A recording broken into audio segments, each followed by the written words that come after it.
வணக்கம், என் பேர் தனசீலன், இவர் பேர் மதன்குமார். நாங்கள் வந்து கிறிஸ்டர் காலேஜில் ஃபைனல் இயர் ஸ்டூடெண்ட்ஸாக இருக்கோம். எங்களோட 4th இயர் எக்ஸ்பீரியன்ஸ் லேர்னிங் கோர்ஸில் நாங்கள் வந்து அக்ரானமியில் ஐஎஃப்எஸ்ல வந்து பவுடர் யூனிட் சூஸ் பண்ணியிருக்கோம். இப்போ நம்ம சிக்ஸை பார்க்கலாம் வாங்க. நம்ம இதில் சிக்ஸ் பார்த்தீங்கன்னா அசைட் ஆர்டிகள் இது 40 நாள் ஓல்டு சிக்ஸ். நம்ம தர்மபுரிலேருந்து மஞ்சள் பாம்புலேருந்து வாங்கியிருக்கோம். ஒரு சிக்ஸ் பார்த்தீங்கன்னா 120 ரூபாய்க்கு வாங்கியிருக்கோம். இதுக்கு பீடு பார்த்தோம்னா கம்பு, அசோலா, மக்காசோளத்தை இடிச்சு கொடுக்குறோம். இப்படி கொடுக்கறதுனால 3 மாசத்துல வந்து இது 1.5 கிலோ 2 கிலோ வரைக்கும் வெயிட் வந்துடும். இது வந்து நம்ம அப்புறம் வந்து மீட் பர்பஸ்க்காண்டியோ இல்லை வேற ஏதாவது பர்பஸ்க்காண்டியோ மார்க்கெட் பண்ணி அதில் வர இன்கம் வந்து நாங்கள் ப்ராஜெக்ட் மென்ஷன் ஷேர் பண்ணிக்கிறோம். நம்ம ஒரு பவுடர் யூனிட் ஸ்டார்ட் பண்ண போறோம் அப்படின்னா பவுடர் செட்டி எப்படி இருக்கணும்னா இந்த மாதிரி சுற்றி 3 அடிக்கு ஒரு செவல் எடுத்துக்கணும். காக்கா, கீழி, பாம்புட்டிலிருந்து கோழி குஞ்சை பாதுகாக்கிறதுக்கு சுற்றி வாயடிச்சுக்கலாம். அதுக்கப்புறம் வந்து குளோரிங் மெட்டீரியல் பார்த்தோம்னா வெறும் சிமெண்ட் வந்து கோழி குஞ்சை வளர்க்க முடியாது. வளர்த்தோம் அப்படின்னா கோழிக்கு வந்து ஆணிங் வந்துடும்.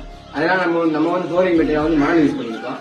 இதே நம்ம வந்து காயப்பத்தி யூஸ் பண்ணியிருந்தோம் அப்படின்னா கோழியோட கழிவை வந்து காயப்பத்தை வந்து என்ரிச் பண்ணிடும். என்ரிச் பண்ற மூலியமா நம்ம வந்து அதை வந்து கிராப்புக்கு வந்து மெனியா யூஸ் பண்ணிக்கலாம்.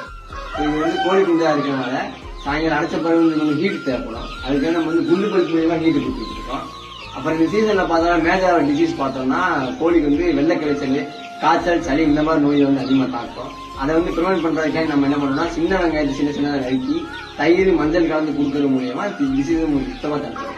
இந்த பவுடர் யூனிட்ல வந்து நாங்கள் வந்து 6th இருந்து மார்க்கெட்டிங் பண்ற வரைக்கும் என்னென்ன இருக்குன்றத வந்து ப்ராக்டிக்கலா வந்து லேர்ன் பண்ணிக்கிட்டோம். இதன் மூலமா வந்து நாங்கள் வந்து வெளியில போயிட்டு ஒரு பிசினஸ் ஆரம்பிக்கிறது வந்து பவுடர் யூனிட் பண்ற பிசினஸ் ஆரம்பிக்கிறது வந்து இது வந்து ரொம்ப வந்து இது வந்து ஹெல்ப்ஃபுல்லா இருக்கும்.